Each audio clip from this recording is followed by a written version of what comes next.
12 šviesos spindulių. Karmos taryba. Karma – tai energija, vibracija ir šviesa, kurią gauname ir sukuriame savo veiksmais žemėje.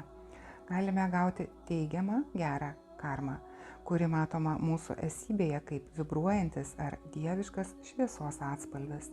Arba galime sulaukti neigiamos karmos, kuri vizualiai auroje pasirodo kaip tamsi ar drumzli energija arba šviesos spalva. Tai priklauso nuo to, kur link nukreipiamas mūsų protas. Karmos taryba yra dvasinės hierarchijos egzistuojančios planetinėme lygmenyje dalis. Tai grupė susidedanti iš pakilių meistrų, dievybių ir šviesos būtybių, skiriančių dalį savo energijos dirbti su tokiomis fizinėmis būtybėmis, kurioms reikia pagalbos, sprendžiant karmines problemas. Karmos taryba padeda pašalinti neigiamos karmos pasekmes arba jos energiją iš fizinio kūno, iš emocinio ir mentalinio kūno. Jie daugiau susikoncentruoja į neigiamos karmos įsprendimą ir pašalinimą, o ne į teigiamą karmą, nes daug lengviau gebama priimti pozityvią energiją iš savo sukurtų situacijų, nei iš savęs pašalinti negatyvią energiją. Kai mus įskaudina kitas žmogus, skausmą galime jausti net keliose lygmenyse, kad ir kokia būtų patirta situacija svarbi ar visai nereikšminga, jos negatyvi energija ir prisiminimas lieka mūsų energijos sistemose, kol sąmoningai neapsisprendžiame ją pašalinti. Antra vertus, jeigu mes savo veiksmais pakenkėme arba sukėlėme skausmą kitam žmogui ar gyvūnui, mūsų kūnuose taip pat atsiras negatyvi energija, kaip mūsų veiksmų rezultatas. Ši negatyvi energija gali pasireikšti kaltės ar gėdos jausmu. Kai kurie žmonės giliai savyje palaidoja neigiamas emocijas, baimės ir mintis, manydami, kad tai geras būdas jas įveikti. Tai sukelia dar daugiau skausmo visiems susijusiems su neigiama situacija, nes jie lieka ta patirtimi susieti. Negatyvios energijos ir prisiminimų kaupimas bei laikymas mūsų energijos sistemose sukuria kamščius, energijos stagnaciją ir pagaliau ligas. Daugybės žmonių baimių ir ligų priežastis yra būtent negatyvių situacijų prisiminimai ir energijos, likusios jų auroje. Ir visai nesvarbu, ar mes buvome auka ar skriaudikas, visi mūsų veiksmai ir mintis pagimdo arba negatyvę, arba pozityvę energiją, kuri lieka mumyse. Todėl ypač svarbu suprasti, kaip veikia mūsų protas ir užprogramuoti savo mintis taip, kad jos skleistų meilę. Dauguma karminių problemų kyla dėl neužprogramuoto proto, taip pat iš mūsų ego galios bei įtakos, jei nesame susijungę su kūrėjo meile. Kai kurie mūsų galbūt nešiojamės savo karminės problemas per daugybę gyvenimo, nes nesame pasirengę tiesiai pažvelgti į savo veiksmus. Turime pakankamai galių ir priemonių patys susitvarkyti su savo karma, negatyviomis emocijomis ir mintimis, likusiomis mūsų esybėje ir energinėse sistemose. Tačiau dauguma viso to dar nesuvokia, todėl dvasinėje hierarchijoje dirbantis pasišventę meistrai ir šviesos būtybės padeda išvalyti mūsų kūnus. Žmonės kiekvieną dieną patiria karmos pasekmes, to net nesuvokdami. Tačiau tobulėdami dvasiškai ir atsibusdami šviesai, pradedame geriau suprasti, kaip mūsų veiksmai veikia ne tik mūsų gerovę ir energijos virpesius, bet kaip jie paveikia ir visos žemės civilizacijos dvasinės energijos vibracijas, nes visi esame glaudžiai susiję. Jei kam nors pakenkėme vien savo smerkiančiomis mintimis, kažkur gelmėse pajuntame skausmą, nes dabar tapome jautresni kitom energijoms. Būtent tokiomis minutėmis galime kreiptis į karmos tarybos narius ir prašyti, kad mums padėtų išsigydyti, paleidžiant tą situaciją ir jos priežastis iš mūsų esybių, bei iš žmogaus ar net grupės su tuo susijusių žmonių. Karmos taryba visą savo dėmesį nukreipia į žemėje įsikūnijusias sielas, nes būtent čia ryškiausiai matomas negatyvumas ir karma. Kai būsime baigę savo žemiškąją raidos mokyklą, ir įėję į šviesos kūnus būsime laisvi nuo visų karminių problemų, nes jos jau bus paleistos ir ištirpusios didesnėje mumyse įsitvirtinusioje šviesoje. Tarp karmos tarybos narių vyrauja gydovai, hyleriai. Jie leidžia kūrėjo gyvybiniai energijai tekėti per savo energinius kūnus, idant padėtų žmonėms pašalinti neigiamą bagažą ir išlaisvinti sielą tolesniai raidai bei dvasiniai plėtrai. Jie padeda kiekvienam, kuris, norėdamas išgyti, šaukiasi jų energijos. Į karmos tarybą kreipiasi net archangelai ir pakilę meistrai, patys siūlantis gydymą fiziniam žmogui, kai sutinka karminių problemų atvejį, kuris nepasiduoda ištirpdomas jų gydančios energijos gale. Būtų išmintinga kas savaitę per meditaciją kreiptis į karmos tarybos narius, prašyti gydymo ir bet kokių negatyvių karminių dalykų įsprendimo, kurie galbūt kažkur mumise dar slypi.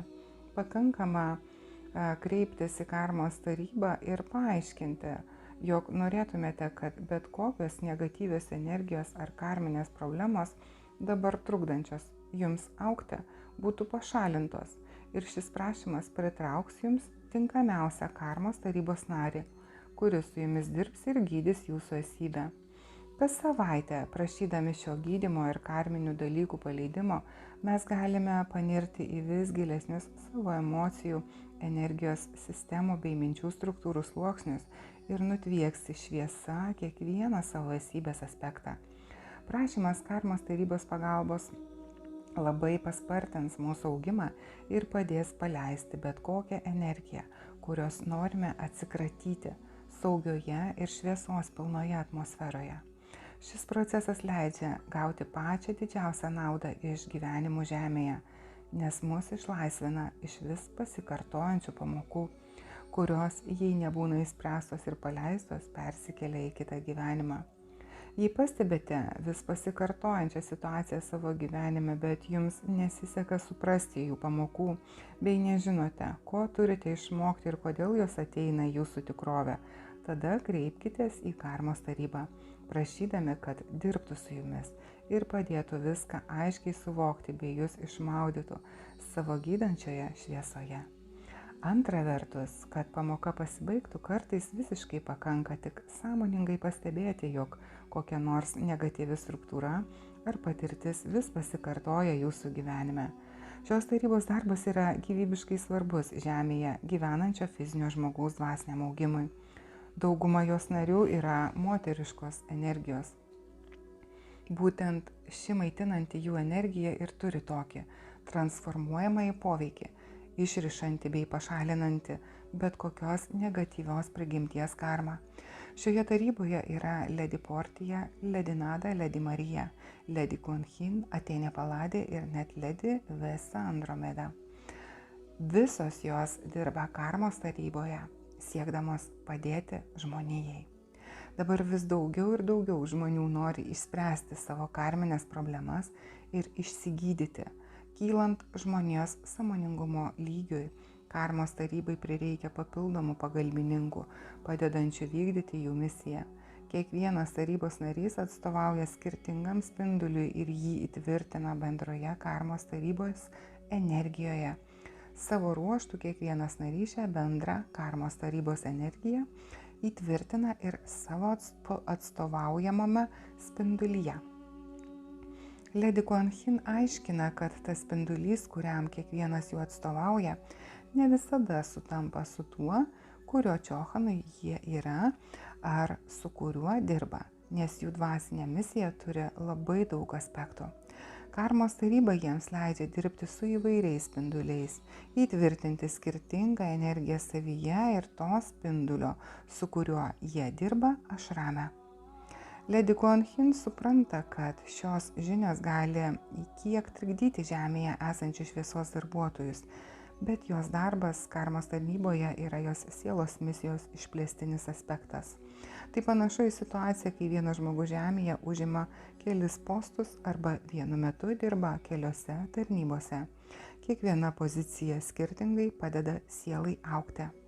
Paklausta, kas dar su jomis dirba karmos taryboje, Kuan Yin patarė geriau nukreipti savo dėmesį į tarybą kaip visumą ir šauktis jos bendros energijos. Tokiu atveju prie mūsų priartės tinkamiausias jos narys ir padės vykti gijimo procesui. Taigi, gausime pačią reikalingiausią energiją ir tinkamiausią meistrą. Kiekvienas turi gebėjimą susijungti ir bendrauti su mums padedančio tarybos nario energija, todėl jei pageidaujame, patys galime sužinoti jų vardus. Ledi Kuan Yin atskleidžia, kad yra daug meistrų ir šviesos būtybių, kurie nematomi dirba karmos tarybai, bet dauguma nori likti nežinomi, nes tai jiems leidžia pašvęsti savo energiją tiems, kas šaukiasi gydančios karmos tarybos šviesos. Kai susitelkėme į negatyvios karmos problemų sprendimą, privalome leisti atsiverti visoms savo energijos sistemoms, kad taptume imlūs į mus tekančiai pozityviai karmai. Pozityvę karmą pritrauks mūsų mylinčios ir pozityvios mintis, užjaučiančios širdis, išspinduliuojama meilė ir šviesa. Susitelkus į savo dvasinio augimo procesą, natūraliai atsiveriame priimti pozityvę karmą, o tai savaime pakelia mūsų energijos virpesių dažnį ir padeda susijungti su kūrėjo šaltiniu gilesnėme lygyje. Reikia šauktis karmos tarybos ir prašyti, kad jie dalyvautų mūsų gyvenime, padedami išvalyti bet kokią negatyvią karmą, kad be jokių trikdžių galėtume priimti gausiai tekančias pozityves kūrėjo energijas giliai į savo fizinį asmenį, tikrovę ir sielą, idant pakiltų mūsų virpesių dažnis.